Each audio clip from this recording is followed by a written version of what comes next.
उप मुख्यमंत्री मुकेश अग्निहोत्री की धर्म पत्नी डॉक्टर सिमी अग्निहोत्री के निधन के बाद उनकी बेटी डॉक्टर आस्था अग्निहोत्री अपनी मां के लिए मोक्ष की कामना लेकर माता चिंतपूर्णी के दरबार की तरफ पद यात्रा पर निकली हैं। वीरवार को उन्होंने अपने पिता और प्रदेश के उप मुख्यमंत्री मुकेश अग्निहोत्री के साथ इस 3 दिवसीय पैदल यात्रा की शुरुआत की। उन्होंने कहा कि उनकी मां अपने अंतिम समय में माता के जागरण की तैयारी कर रही थी, लेकिन उनकी ये इच्छा पूरी नहीं हो सकी। माता की अधूरी इच्छा के चलते बेटी ने मां को मोक्ष दिलाने के उद्देश्य से माता के दरबार पैदल पहुंचकर नतमस्तक होने का निश्चय किया है। इस मौके पर आस्था अग्निहोत्री ने कहा कि उनकी माता डॉक्टर सिमी अग्निहोत्री बेहद धार्मिक स्वभाव की थीं।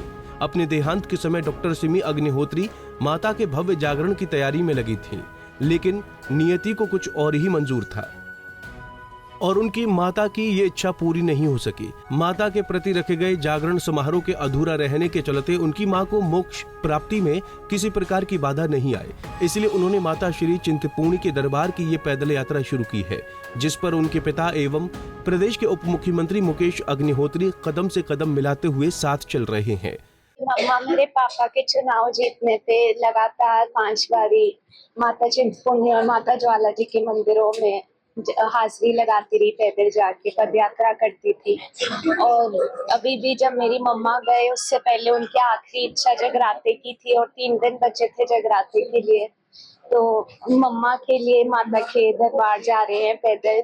मम्मा को मोक्ष मिले यही प्रार्थना है और मम्मा का माता में अटल विश्वास था, तो वही हम यही दुआ करते हैं कि माता मम्मा को वहाँ पे खुश रखे। और मम्मा खुशी से जाती थी, हम गम में जा रहे हैं।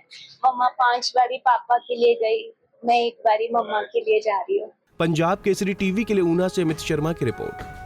हमसे जुड़े रहने के लिए हमारे YouTube चैनल को सब्सक्राइब करें और नई वीडियो की नोटिफिकेशन के लिए बेल आइकॉन को दबाएं। अगर आप ये वीडियो Facebook पर देख रहे हैं तो लाइक जरूर करें और ज्यादा से ज्यादा शेयर करें। इसी तरह के और भी अपडेट्स के लिए फॉलो करें हमारा Instagram पेज himachal.kesri।